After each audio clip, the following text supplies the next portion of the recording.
Hello friends. मैं आप लोगों का अपने चैनल पे वेलकम करता हूँ। फ्रेंड्स, हम लोग विपिन चंद्रा जी के मॉडर्न हिस्ट्री का सीरीज़ कर रहे हैं, जिसमें हम लोग ऑलरेडी चैप्टर 2 को कंप्लीट कर चुके हैं। तो आज बारी है, आज हम लोग बात करेंगे चैप्टर 3 और उसके कुछ शॉर्ट नोट्स और इम्पोर्टेंट पॉइंट्स के बारे में।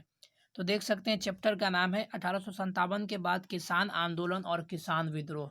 यानी जैसा कि आपको मालूम है कि 1857 में जो सैनिक विद्रोह हुआ था, उसके बाद जो है सो हमारे देश में उसी के बाद से या उससे पहले से ही हमारे देश में विभिन्न जगहों पर किसान आंदोलन और किसान विद्रोह जो है सो छिटपुट तरीके से हुआ करता था।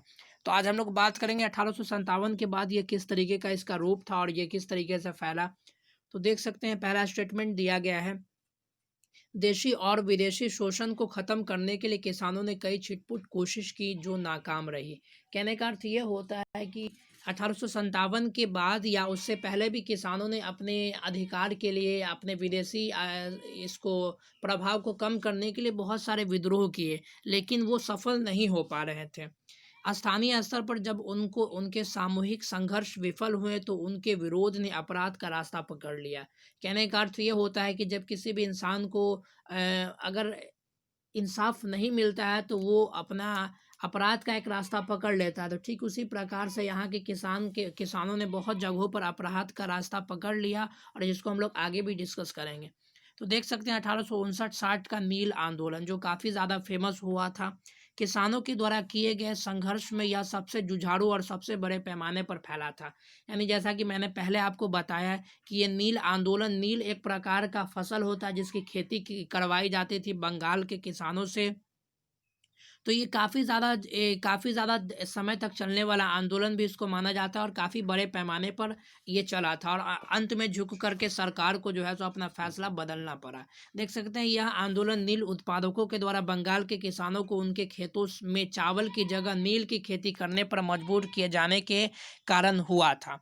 ज़्यादातर नील उत्पादक यूरोपीय थे और ग्रामीण इलाकों में उनके कारखाने हुआ करते थे। तो ये लोग यूरोपीय थे और दूसरी बात है कि इंडियन और दूसरे लोग जो है सो वो नील की खेती नहीं करते थे और इस वजह से जो है सो ये यूरोपीय लोग अपने मनचाहे दाम पर नील को खरीदते थे और इससे किसानों को काफ़ी ज़्यादा नुकसान का सामना करना पड़ता था। किसानों को अग्रिम बाजार मूल्य से बहुत कम देकर किसानों से करार लिखा लिया जाता था, जिसे किसान चाहकर भी लौटा नहीं सकता था। कहने का मतलब ये हुआ कि खेती फसल लेने से पहले ही जो है सो इससे करार कर लिया जाता था और उसका जो दाम होता था तो काफ़ी ज़्यादा कम होता था और किसान चाह करके भी जो है उसको वापस नहीं कर सकता था। बाद में करार का तरीका छोड़ किसानों को आतंकित कर उत्पादन कराया जाने लगा, यानी डरा धमकाकर उनसे उत्पादन कराया जाने लगा। 1857 में 29 नील उत्पादकों और एक जमींदार को ऑनरेरी मजिस्ट्रेट नियुक्त किया गया। तभी से यह प्रचलित हुई, जो रक्षक वही भक्षक। कहने का मतलब ये हुआ कि इन लोगों को देख रेख के लिए नियुक्त किया गया था, लेकिन वो भी जो है सो किसानों का शोषण करने लगे। तो वहीं से एक लाइन फेमस हो गया था कि जो रक्षक है वही जो है सो भक्षक का भी काम कर रहा है। 17 अगस्त 1859 को डिप्टी मजिस्ट्रेट हेम चंद्रकार से एक सरकारी आदेश पढ़ने में चूक की वजह से उन्होंने पुलिस के नाम फरमान जारी किया कि रैयत अपनी मर्जी से फसल उगा सकेंगे। इस फरमान से बंगाल के किसानों को लगा सरकार उनका साथ देगी, तो उन्होंने शांतिपूर्ण तरीके से संघर्ष चलाया। जब शांतिपूर्ण तरीके का असर नहीं हुआ तो उन्होंने विद्रोह की शुरुआत सितंबर 1859 नादिया जिले के गोविंदपुर गांव से की। यह आपका इंपॉर्टेंट सवाल यहाँ से क्रिएट हो सकता है कि ये नील आंदोलन का विद्रोही रूप कहाँ से शुरू हुआ था। तो देख सकते हैं नादिया जिले के गोविंदपुर गांव से। दो भूतपूर्व कर्मचारी दिगंबर विश्वास व विष्णु विश्वास के नेतृत्व में किसानों ने नील की खेती बंद कर दी। यह दूसरे क्षेत्रों में भी फैली। 1860 की वसंत ऋतु तक पूरे बंगाल में यह आंदोलन फैल गया। यानी धीरे धीरे करके इसका स्तर जो है सो ये व्यापक होता चला गया और ये बढ़ता गया पूरे बंगाल में। जब किसानों को जमीन छीन लेने व लगान बढ़ाने की धमकी दी गई तो किसानों ने लगान चुकाना ही बंद कर दिया। यानी जब इनको कहा गया कि अगर लगान हम बढ़ा देंगे या आपसे ज़मीन छीन लेंगे, तो किसानों ने उनको लगान देना ही बंद कर दिया। उत्पादकों के खिलाफ मुकदमे दायर किए गए और उनके नौकरी का सामाजिक बहिष्कार भी किया गया। एक एकजुट प्रतिरोध को उत्पादक झेल नहीं पाए और 1860 तक नील की खेती पूरी तरह बंद हो गई। यानी इसको आप कह सकते हैं कि ये काफ़ी ज़्यादा सफल आंदोलन माना जा सकता है। बंगाल के बुद्धिजीवियों ने किसानों के समर्थन में सशक्त अभियान चलाया। हिंदू पेट्रियट के संपादक हरिश्चंद्र मुखर्जी ने काफ़ी काम किया, यानी इनके सहयोग में दीनबंधु मित्र का नाटक नील दर्पण इसी आंदोलन पर आधारित था। ये काफ़ी ज़्यादा इंपॉर्टेंट पॉइंट हो सकता है कि दीनबंधु मित्र का नाटक नील दर्पण ये किस आंदोलन पर आधारित था या हिंदू पेट्रियाट के संपादक कौन थे। तो मुख्य रूप से इस पॉइंट को आप लोग जरूर लिखते चले। बंगाल के लेफ्टिनेंट गवर्नर सारे झगड़ों की जड़ यह है कि नील उत्पादक बिना पैसे दिए ही रैयतों को नील की खेती करने पर मजबूर करते हैं। यानी ये बंगाल के लेफ्टिनेंट गवर्नर का ये कहना है कि अगर उनको अच्छे से अगर दाम दिया जाता तो ये इस तरीके का आंदोलन का सामना हमें नहीं करना पड़ता। नवंबर 1860 में सरकार ने अधिसूचना जारी की कि किसी रैयत को नील की खेती के लिए मजबूर नहीं किया जाएगा, पर जब वो तक उत्पादक खुद ही अपने कारखाने समेटने लगे थे। इस आंदोलन में सरकार का रवैया काफ़ी संतुलित था, यानी सरकार का जो रवैया था, यानी अंग्रेज सरकार का जो रवैया था वो काफ़ी संतुलित रूप से काम कर रहा था। वो किसी पर भी जो है एक तरीके से विद्रोह जुल्म नहीं कर रहा था। उसके बाद देख सकते हैं अगला जो विद्रोह हुआ पावना विद्रोह, ये 1873 से लेकर के 1876 तक चला। जमींदारों ने लगान की दरें कानूनी सीमा से ज़्यादा बढ़ा दी। इसका कारण यहाँ पर मेंशन किया गया और उनकी फसलों और पशु की जब्ती व उन्हें मुकदमे में भी फंसा देते थे। 1859 में अधिनियम 10 के तहत काश्तकारों को जो अधिकार दिए गए, जमींदार उन्हें उनसे वंचित कर रखने की कोशिश करते, यानी उनके ज़मीन पर जो है सो कब्जा कर लिया करते थे।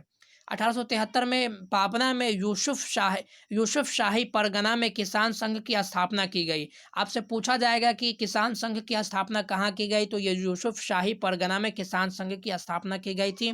संघ में लगान हड़ताल की और बढ़ा हुआ कर चुकाने से इनकार किया। जमींदारों के खिलाफ मुकदमे दायर किए गए। यह लड़ाई मुख्यतः कानूनी ही रही, यानी ये लड़ाई जो है सो लोगों ने जो लड़ी है वो कानून के दायरे में रह करके लड़ी और ये लड़ाई काफ़ी ज़्यादा कानूनी मानी जाती है। यह संघर्ष बंगाल के और जिलों में भी फैला गया, यानी ये धीरे धीरे इसका भी स्तर जो है सो यह व्यापक होता चला और पूरे बंगाल में यह भी फैलता चला गया। बिना मामले में हिंसात्मक वारदातें बहुत ही कम हुई। वहाँ सरकार ने जमींदारों का पक्ष लिया, अन्यथा तटस्थ रुख अपनाया। यानी कहने का मतलब हुआ कि सरकार कुछ जगहों पर जमींदारों का पक्ष लेती हुई नजर आ रही थी और कुछ जगहों पर ये मूक दर्शक यानी चुपचाप आहिस्ता से एक जगह पर खड़े होकर सारे चीज़ को देखने का काम कर रही थी। कृषक अशांति 1885 तक रही, पर ढेर सारे विवाद पहले सुलझा लिए गए थे। 1885 में बंगाल काश्तकारी कानून बनाया गया। आपसे सवाल पूछा जा सकता है कि बंगाल काश्तकारी कानून कब बनाया गया, तो ये इसका राइट आंसर हो जाएगा 1885। विद्रोह के नेताओं ने नारा दिया, हम महारानी और सिर्फ महारानी के रैयत होना चाहते। कहने का मतलब ये हुआ कि वे चाहते हैं कि हम पर जो है सो अगर कोई अधिकार करना भी चाहे या हम उनके हिसाब से काम करें तो वो सिर्फ महारानी है। यानी यहाँ पर इंग्लैंड की महारानी के बारे में डिस्कस किया जा रहा है और किसी भी अन्य की बात को हम लोग नहीं मानेंगे। अगला है युवा बुद्धिजीवियों ने आंदोलन का समर्थन किया। बंकिम चंद्र चट्टोपाध्याय और आरसी दत्त भी इसमें शामिल थे, यानी युवा लोगों का भी इसको जो है सो खासा समर्थन मिल रहा था, जिसमें मुख्य रूप से बंकिम चंद्र चट्टोपाध्याय और आरसी दत्त जो है सो मुख्य रूप से माने जाते हैं। 1880 के दशक में काश्तकारी बंगाल विधेयक पर बहस चली। तब सुरेंद्र नाथ बनर्जी, आनंद मोहन बोस और द्वारकानाथ गांगुली ने एसोसिएशन के माध्यम से अभियान चलाया, रैयत संघों के गठन में मदद की और लगान विधेयक का समर्थन किया। इंडियन एसोसिएशन और कुछ अखबारों ने लगान का अस्थायी निर्धारण की बात की। यानी देख सकते हैं यहाँ पर आपसे इस तरीके से सवाल पूछा जा सकता है कि लगान को अस्थायी निर्धारित करने में किस प्रेस ने भूमिका निभाई या किस अखबार ने भूमिका निभाई, तो ये हो जाएगा आपका इंडियन एसोसिएशन। अगला है आपका 1875 का दक्कन उपद्रव। तो पूना व अहमदनगर जिलों में रैयतवारी प्रणाली के तहत लगान की वसूली किसान से की जाती थी और किसान की ही जमीन के मालिक होते थे। यानी उनसे कुछ लगान ली जाती थी रैयतवारी प्रणाली से और वो उसके ज़मीन के जो मालिक होते थे वो किसान स्वयं हुआ करते थे। 1860 के दशक में अमेरिकी गृह युद्ध के कारण कपास के निर्यात में बढ़ोतरी हुई और 1864 में युद्ध खत्म हो जाने से निर्यात में काफ़ी मंदी आ गई। यानी जैसे ही युद्ध जो चल रहा था तो इससे निर्यात में काफ़ी ज़्यादा वृद्धि हुई, यानी यहाँ से सामान बहुत ज़्यादा मात्रा में बेचा जाता था। लेकिन जैसे ही युद्ध समाप्त हो गया तो वहाँ से सामान ले जाने का जो दर था वो काफ़ी ज़्यादा घट गया। 1867 में सरकार ने लगान की दर 50% तक बढ़ा दी। यानी अगर एग्जाम्पल के तौर पर अगर आप समझ सके कि पहले अगर उनसे 100 रुपया लिया जाता था तो अब उनसे जो है सो 150 रुपया लिया जाने लगा, यानी 50% तक उसको और बढ़ा दिया गया। किसान लगान चुकाने के लिए महाजन से पैसे लेने को मजबूर हो गए। महाजनों ने कर्ज के बदले जमीन और उनका घर रखवा लेते थे। 1874 में सिरूर तालुका में कालूराम नामक महाजन ने एक कर्जदार किसान के खिलाफ डिग्री लेकर के उसके घर पर कब्जा कर लिया तथा महाजनों का सामाजिक बहिष्कार शुरू किया गया। कहने का मतलब ये हुआ कि उनके उनके घर और उनके जो खेत है उस पर उन लोगों ने कब्जा कर लिया कानूनी तौर पर। सामाजिक बहिष्कार पूना, अहमदनगर, शोलापुर और शातरा जिलों के गांव में फैल गया। 12 मई 1875 भीमथड़ी तालुका के इलाके में किसानों ने महाजनों के घरों और दुकानों पर हमला कर आंदोलनों की डिग्रियां व दूसरे दस्तावेज जला दिए। कहने का मतलब ये हुआ कि ये महाजन से जो कर्ज लिया करते थे तो महाजन अपने कर्ज की वापसी के लिए कानूनी सहारा लिया करते थे और वो जीत जाते थे तो उनको कुछ डिग्री मिलती थी उस चीज़ पर कब्जा करने के लिए। तो इन लोगों ने उसी पर हमला करके उसके सारे जायदाद, उसके सारे दस्तावेजों को जला दिया।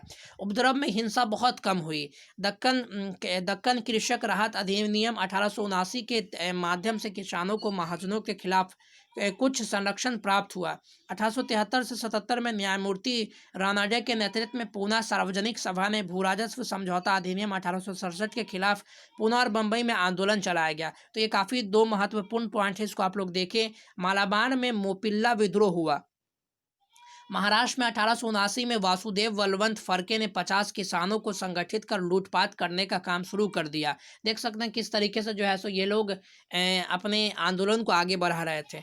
पंजाब का कूफा आंदोलन का नेतृत्व बाबा राम सिंह ने किया। 1872 में 39 विद्रोहियों को मार डाला गया। यानी देख सकते हैं किस तरीके से विद्रोह को दबाने का काम किया गया। किसानों का आंदोलन सामाजिक उत्पीड़न के खिलाफ था, न कि ब्रिटिश हुकूमत के खिलाफ। कहने का मतलब ये हुआ कि ये अपने अस्थायी मुद्दों को लेकर के ये आंदोलन किया करते थे। तो मुख्य रूप से यहीं पर आपका चैप्टर 3 जो है सो समाप्त होता है। मैं आप लोगों को एक बार इसका फिर से शुरू से दिखा दे रहा हूँ। अगर आप लोग इसका स्क्रीनशॉट लेना चाहें तो आसानी से ले सकते हैं।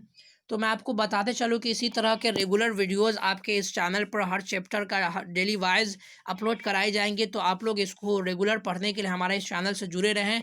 और मैंने पिछले वीडियो में लुसेंट जीके बुक का भी रिव्यू किया है, उसको भी आप लोग देखें कि किन किन विद्यार्थियों को उसको पढ़ना चाहिए और किन किन विद्यार्थियों को ये पढ़ना ज़्यादा लाभप्रद होगा। तो मिलते हैं अगले वीडियो में, तब तक के लिए धन्यवाद। God bless you all, take care of your self.